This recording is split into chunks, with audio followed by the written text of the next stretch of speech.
Hello and welcome back to my vlog where I've been sharing my own authentic journey towards whole healing. I've been on this journey for quite a while, and I've been sharing with you over the last few weeks how I got started into whole health and greater healing. And each week I'm just going to share a little bit more about my own personal experiences and what I've learned along the way. Now, hopefully you join along. My name is Andrea Coulter, in case those of you who don't know, and I am a doctor of medical healthkunst and homeopathy and the creator of the autonomy healing system. And I have been sharing some of the things that I've really struggled with in life, in the hopes that maybe it's something that you've struggled with too, or maybe you are struggling with right now. I know I'm at a point in my life where I'm in my 50s, and there's been a lot of been there, done that, but I know I still have a lot of things to learn and to go through in life. And I just hope that, by sharing the things that I've gone through and what I've learned along the way, that maybe that will help at least one or two people, and that's really what this is about, is sharing. So last week I was talking about my late teens, early 20s, college, and just trying to get off on my own and do my own thing, and just trying to figure out, who the heck I am. What am I supposed to be doing? And I'm going to stay stuck kind of in those years, because truthfully, I think teens and 20s are some of the hardest years that we go through.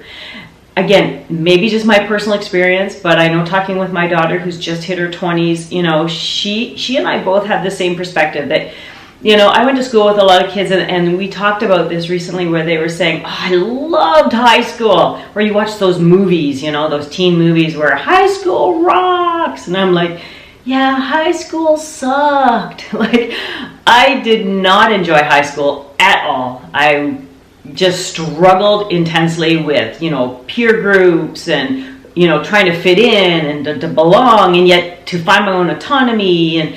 And that's really what the teenage years are about. When in my later years, studying to be a doctor of medical healthkunst and homeopathy, I also studied anthroposophical medicine, and Rudolf Steiner, who's the founder of it, founded the Waldorf school system and all that kind of stuff.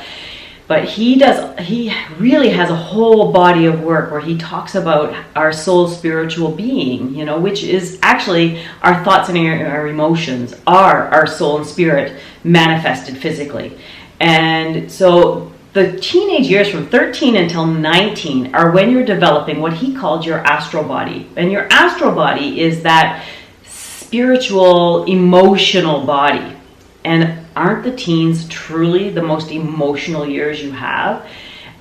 I certainly think that they are. And even if you think you have it all together during those years, and you may look like you have it all together on the outside, because I think a lot of people thought that I looked like that, but truthfully, I did not have it all together.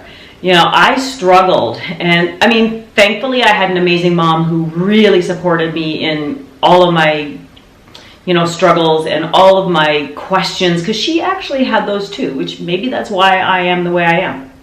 I had that upbringing and that ability to kind of preconceive my own thoughts, which we all do, but maybe much more so when I was younger than, maybe the average person is. Or maybe we're also caught up in our own crap that we're really not getting to really look at life as objectively as we should. And it is what it is. We all go through it to the best of our ability that we can.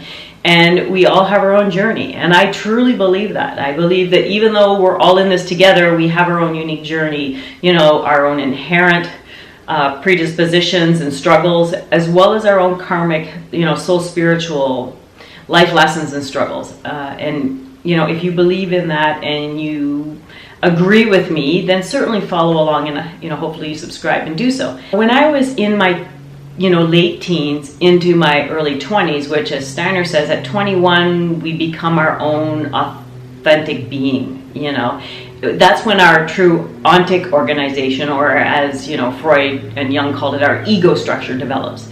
But there's a difference between a false ego and a true ego. And what actually in anthroposophical medicine they call the ontic organization.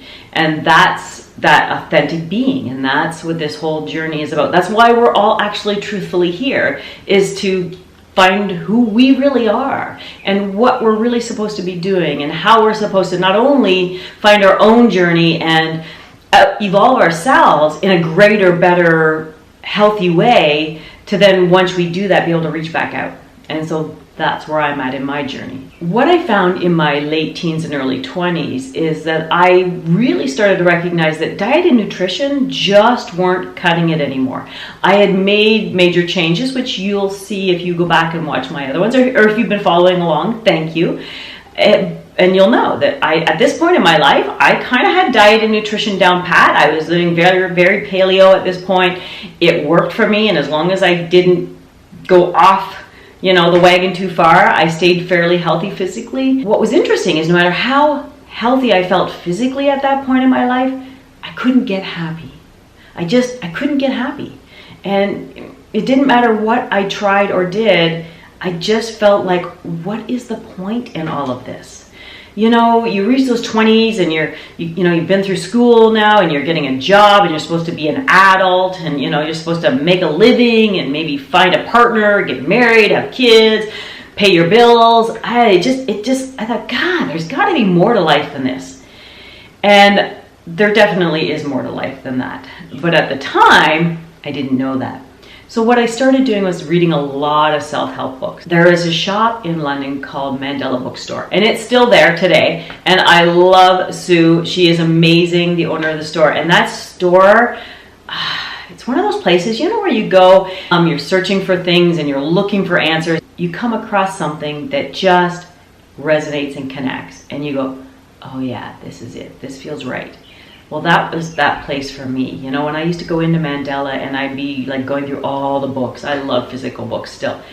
And looking for just that right book that called out to me. The one that I needed right then and there to really move my own, journey along. And I love that store. And so, I hope that she sticks around forever. I know physical books are a dying thing nowadays, but I have a whole collection of physical books. I still love my books. But that was sort of one of the things that really helped me get through those dark nights of my soul.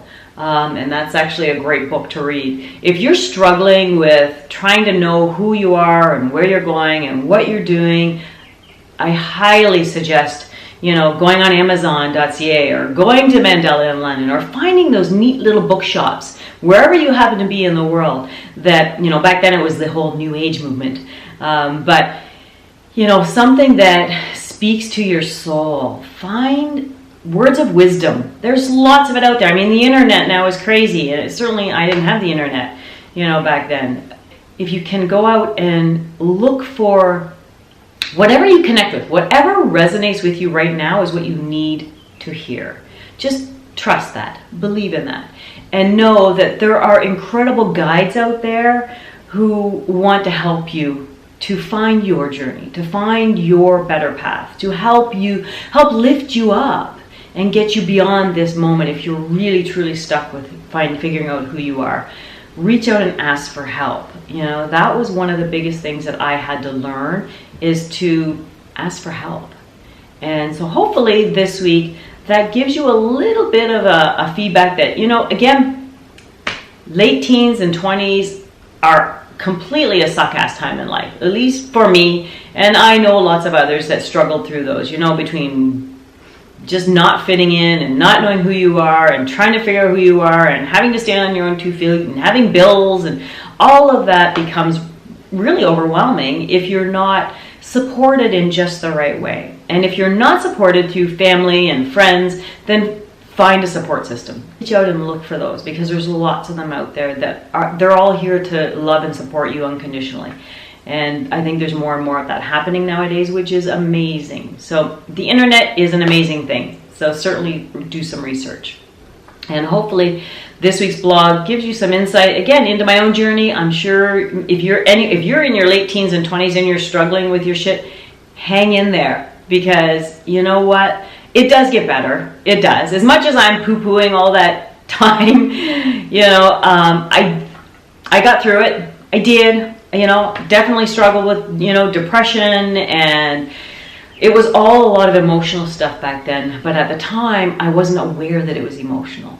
So my tip for the week this week is to first start with paying attention to your thoughts, because your thoughts truly affect and create your emotional body. And I know this might be a huge concept for you, and it might be something you've never even contemplated, and it took me a long time to figure this one out. But I would say that was where I really was in my 20s, is trying to pay attention to what the heck I was going on up in here. You know, what was I thinking and why was I thinking it? And why did that make me think that? And then that thought made me feel this. You know, so what I would suggest is take some time every single day. Again, I think I talked about a sticky note. If I haven't, I'll reiterate. I always make little sticky notes when I want to remind myself of a process that I'm doing. So, because the thing is to change old habits, you have to take at least a consistent effort for 21 days. It's a scientific fact. So what I do is I make little sticky notes and I put on them, you know, so for thoughts, what are you thinking right now? And stick it in a few places in your home, your apartment, in your car, wherever you have time to actually take 30 seconds to just,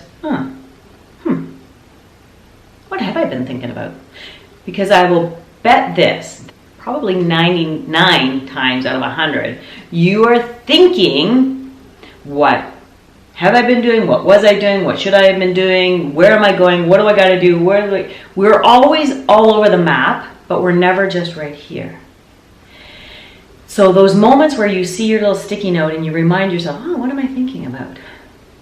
Take some time to maybe assess what you're thinking about and realize, is it something I can do anything about right now? Is it just throwing me off kilter and yet I can't do anything about it? Then just put it aside and know that, I'll get back at it another day.